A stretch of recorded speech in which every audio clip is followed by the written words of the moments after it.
Guys, kawawa naman yung pusa. Oh. Bulag na siya. Wala pa siyang nanay. Gusto ko nga sanang kunin kayo lang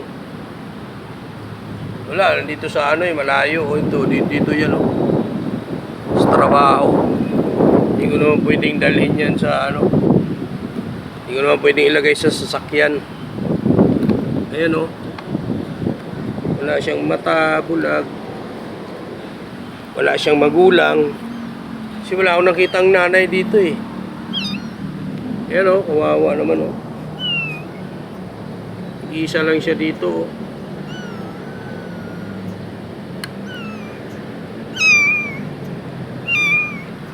Bulag yung mata niya.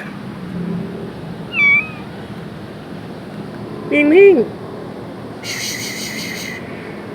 Ayan hindi makakita.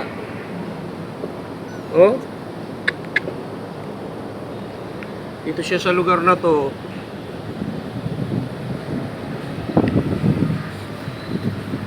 Gusto ko siyang kunin aso malayo pa yung pupuntahan ko Kaya hindi ko pwedeng ilagay sa kasama yung nasakay ko.